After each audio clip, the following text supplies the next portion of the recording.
guys. I am excited today. I am at my office away from home because this is where I record my podcasts. Now, since you're catching this on YouTube, you might not even know I have a podcast. But today I'm combining the two worlds, my YouTube channel and my podcast platform. Never done this before. So I think you're really going to like the episode. And if you typically follow Liz Marie, you're going to find out a couple things that you probably never knew about Liz. So I think you're going to like this. Stick with me.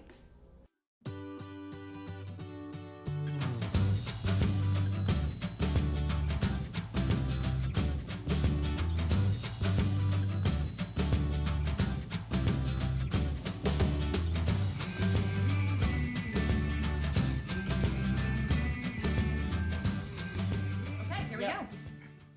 All right. Thanks so much for joining me today, Liz. I'm so excited. Let me officially introduce you. I have like this little thing written because there's so many things about you I love. I knew I would forget something. So, okay. First of all, guys, I have been following Liz Marie Galvan from lizmarieblog.com forever. And she's an amazing interior designer. Seriously, I look at what you do and I just go, someday, if I could ever do that. But the really cool thing is, Liz, you are not afraid to show the messy side. And that really makes me feel good that, okay, even Liz has a giant mess before it gets pretty, right? But she is restoring her 1800s fixer-upper farmhouse out in Michigan. And it is absolutely gorgeous. You have it filled with bright white and amazing vintage finds. Love it, love it. But my favorite two things are your vintage apothecary cabinet that's like this centerpiece of your living room. Gorgeous. And then you go into your kitchen. In fact, I can see it behind you there a little bit. I've never seen that side of it. Hey, so cool. Instead of a kitchen island, Liz has this awesome repurposed store counter from like an old country store, right? Yes, yeah, it's actually from an old apothecary store that we found. Wow, I absolutely love it. So cool. And then on top of that, Liz is an author. She has her dreamy book, The Cozy White Cottage. And then she has her brand new children's book, which I really want you to tell us about today, called We Belong to Each Other. And I don't know how you do it. You blog daily over at lizmarieblog.com. I don't know how you do it all. Lots of help. Okay, but most of all, honestly, what I've really been touched about is your whole journey through your heartache and your losses with your infertility and your miscarriages. And somehow you kind of kept things together, you kept things running. And in the end, it led to this joyous adoption of your adorable son, Copeland. I saw that he took over your stories, like he hacked your stories today. He did. He does that. So cute. Okay, well, tell us about your children's book. First thing, it's called We Belong to Each Other, right? Yes. First of all, thank you so much for having me and for that amazing introduction. It's hard to listen to things about myself, but that was very kind. And thank you for all your kind words. But yeah, so 2 weeks ago, we launched our book, We Belong to Each Other. It is a kid's book that follows our sheep, Grace. We have 10 sheep here on the farm. And our first sheep, her name was Grace. She was actually rejected by her mother. And so we took her in. We actually took her into our farmhouse and we bottle fed her. And this book follows her journey as she came to the farm. And she realized no one here looked like her. There were cats and there were bees and a bunch of things, but no sheep. And so it follows her journey as she realizes it's not looks that make a family, it's love. Mm. So beautiful. I love it. And it speaks so closely to a little child. They can understand this idea. I love it. Yeah. And it's funny, Jose actually dreamt the book up about 3-ish years ago. Oh, wow. And this was even before we started down the path of adoption. He had a dream about this book and he woke up and he said, like, don't talk to me. I need to write this all down. So he typed it all up. Wow. While I was writing my book, Cozy White Cottage, we had spoken to the publisher about this dream and about everything. And we didn't know if it would go anywhere. And they decided this year, or right at the beginning of 2020, actually, that they wanted to publish it. And at that time, we had our son, Copeland. And so it's funny how the book has such strong ties to adoption, but the book was born before we even decided to adopt. So it was a very full circle moment. So awesome. And Jose, by the way, if anybody somehow doesn't know, is your awesome husband who is so involved. And so I just love that he's so much a part of what you do. Yes, he is. And our son's name is Copeland. So if we didn't introduce everyone, and then we have 3 dogs here on the farm that we should introduce. We have 3 dogs, 10 sheep, a million bees, and a bunch of other things going on in the farm. So always, right? All the time. It never, and then the old house. I mean, we have an old house that was built in 1800 as well. It never stops, never. Yeah, it is never ending, but that's the kind of life that we like. We like things to be exciting. We never get bored. So absolutely. So, okay, the season of the current podcast that we are on right now is all about entrepreneurship.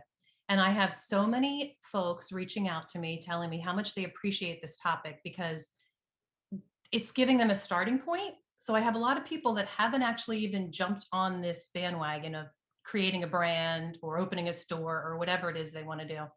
But they're getting some inspiration from wonderful folks like you coming on and giving just tips and tricks. And I think the first thing I'd like to ask you is any tips you have or telling us how you kept things going in the midst of all the heartache that you were dealing with. I mean, I can't even imagine. Yeah, so I think that's super exciting that there's so many people reaching out about entrepreneurship because it's something that Jose and I have always been so passionate about. I've been blogging now for a little over 10 years. And when I first started, I wasn't making money from it, but I had big dreams for this blog and this platform. And so it has grown to be a full-time job for us. And I think the number one thing is just having that passion and just knowing how much work goes into it. But knowing, I mean, now when people start a blog, 10 plus years ago, we didn't know that we could make a living from blogging. It just wasn't a thing. And so now people know when they get into it, you know, you can turn this into a job, but there needs to be that passion behind it.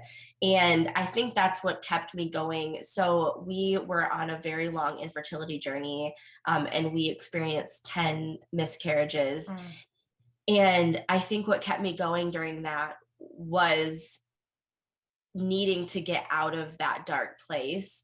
And what kept me going was that passion. And I knew that I wanted to keep busy and I needed to keep busy, but that passion really drove that. And it's very interesting. Every time we miscarried, there was something big that came right after it. So what, you know, just for example, one time that we miscarried, this farmhouse went on the market and we moved in here. And then another time we miscarried, the opportunity to start our brick and mortar store, the Found Cottage, came up. And so it was really interesting by me I kept going. And every time there was like this big thing that would come up. So that really kept me motivated. That's awesome. Very cool. Okay. So somebody who is just starting out, first of all, like you said, they have to have a passion and realize that's what's going to keep them going. What would you give them any tips for just a random, from your own experience, if they're just starting off, where do they start? That's a great question. And something that I've always said, because I get asked that almost daily, is to just do it. I think oftentimes we get in our own heads and we're sitting there thinking about the consequences, and I'm not saying to go out there and make these like large life altering decisions, you know, like putting all of this money into something, but just taking that leap of faith and just doing it if it's in your means, and getting out of your own head, you know, not thinking of like what could happen if it fails or what are people going to think of me, which of course we're all human. We do that daily. I do that daily still. Totally. But taking that big leap. And for our store, the Found Cottage, that's our brick and mortar store, I went in with 2 business partners and we each put in $4,000. And that's all we put into our store to start it. That's it. And it was one of those things where we okay, so I'm really quick at math. So literally $12,000 was it. Right? That's 3 of you. all that started the Found Cottage. Wow. And we wish we could have started bigger. You know, it would have been really cool, like to have like better signage and, you know, more of this, but it's just doing it with what you have in that moment. And that's how the Found Cottage was born. And it's grown into something bigger than we could have ever imagined. And it's something that we're super passionate about, but it just took us taking that leap of faith. Very good point. And to do with what you have. I love it. That's a perfect tip. Yep. So what,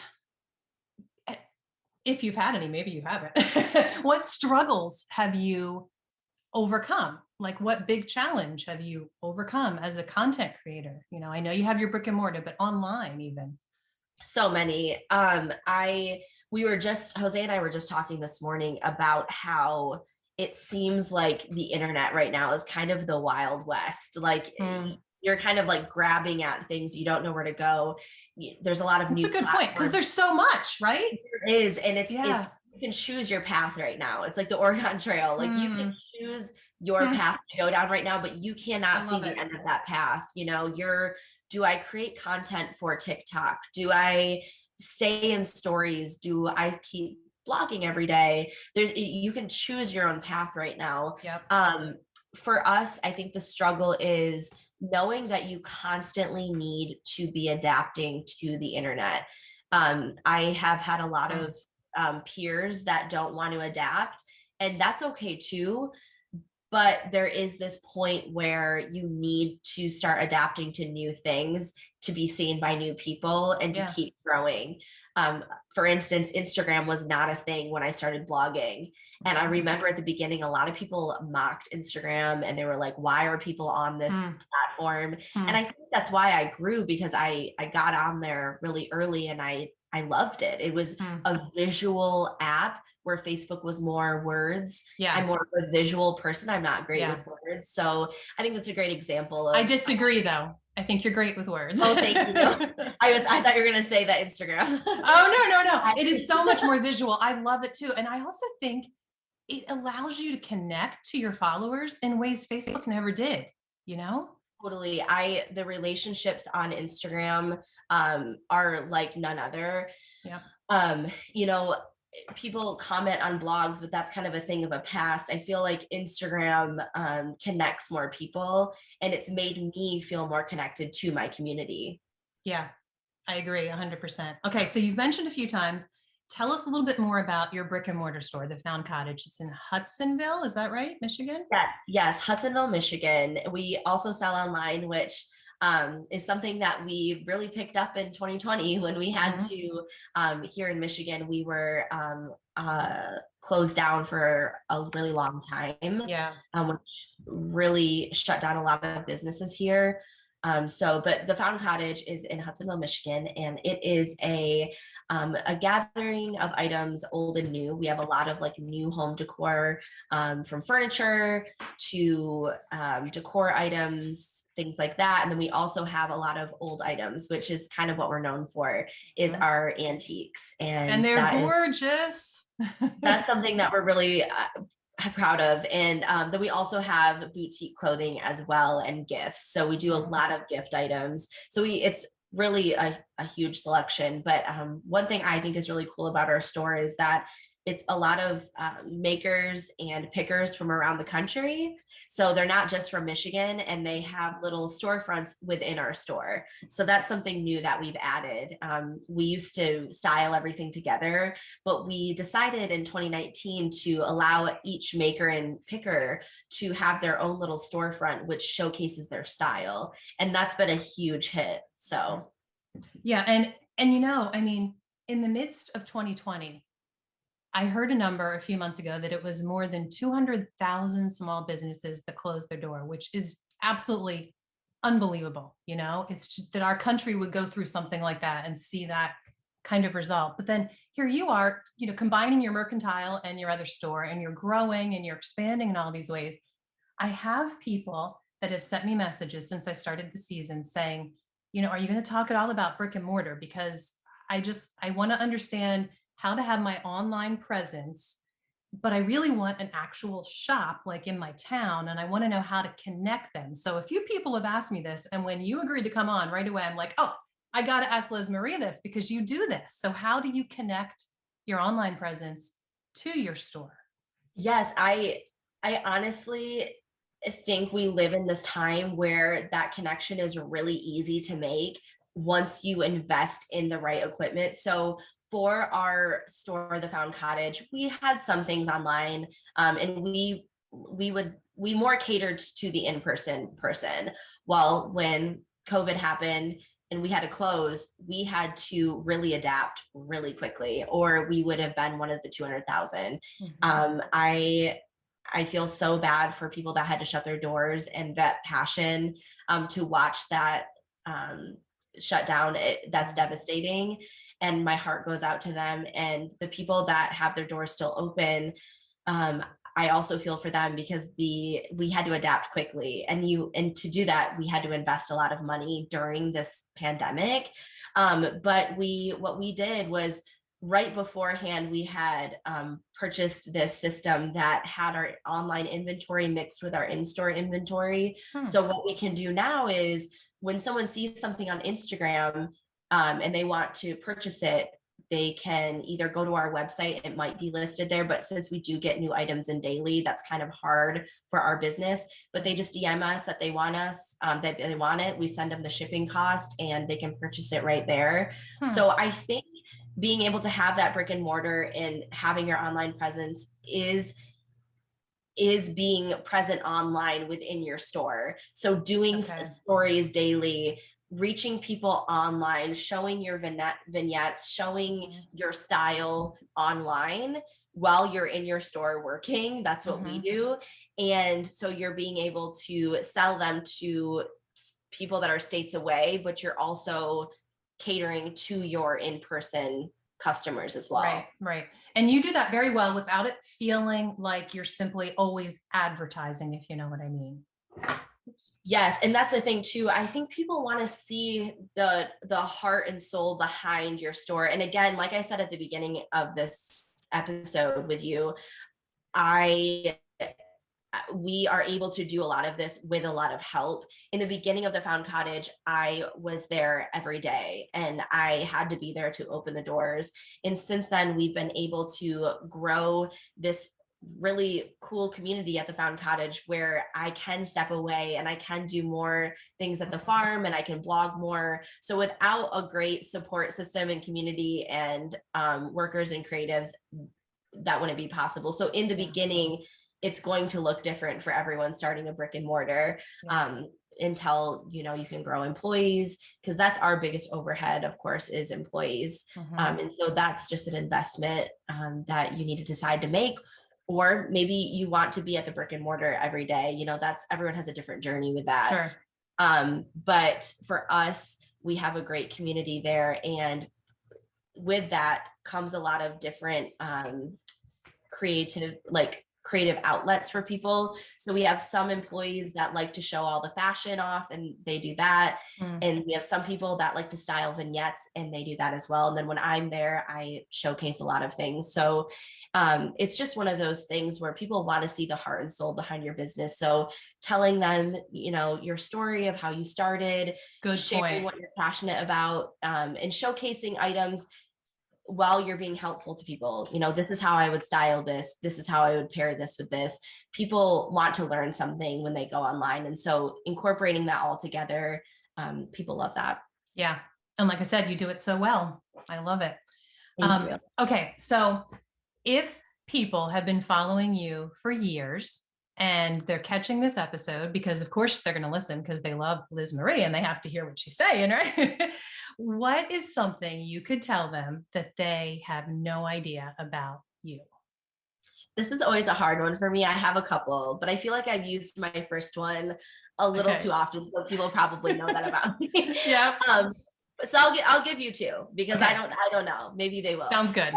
One of my things is, and that I never really talk about, I guess, on my platforms, is that I am a huge true crime buff. Like that's all I listen to Ah, is true crime I didn't constant. know that. So, Okay, well there you go. okay. Podcast, And I true crime everything. That's all I'm doing at all hours of the day. And also like I'm a huge like audiobook fan. And so my whole like Audible library is all like crime novels and things like that. So that's kind of what I'm into.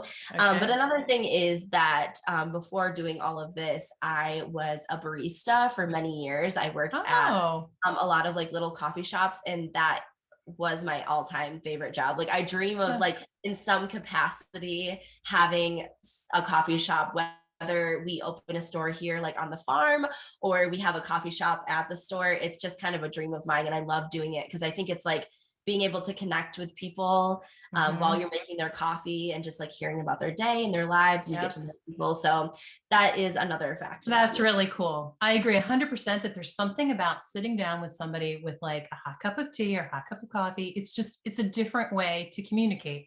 And I am Yeah, positive you are going to incorporate that with your shop in no time, I'm I sure. hope so. I hope so. Okay, well, if anybody is catching this episode and for some reason they do not yet have a copy of Cozy White Cottage or your brand new children's book, We Belong to Each Other, what is the best place for them to go to grab a copy? You can find them both anywhere where books are sold: Amazon, Target, Walmart, Barnes and Noble, Christian bookstores, Baker Books, anywhere books are sold, you can find our books at. Awesome. All right. Well, Yeah. thank you so much for taking time out of, by the way, your birthday week to talk to me. Happy birthday coming up. Thank you so much. Yes, Thursday, the big 3-3. Yeah. Yeah. So, So when yeah, this comes out on Sunday, you'll be 30 years old and 3 days. I'll So be living my 33-year-old life. yeah. Liz, this has been so much fun. Thanks so much for joining me. Awesome. Thank you for having me. Absolutely. I knew Okay. Liz Marie would offer us great tips, and I knew she would inspire us. I hope she inspired you. I know she inspired me. And be sure to check out soullyrested.com/create. I'll leave a link in the show notes. If you would like links to anything Liz and I talked about, or if you're following along this entire season of behind the scenes with content creators and how to have success at this, go check out that page, because everything that I've discussed with any of my guests or anything we've chatted about at all, there will be links and more information at soullyrested.com/create. And if you are not subscribed here on YouTube, please hit the subscribe button and the bell. And that way, when there's future content and I'm doing something crazy like putting a video on my podcast, you will be sure to know. Thanks so much.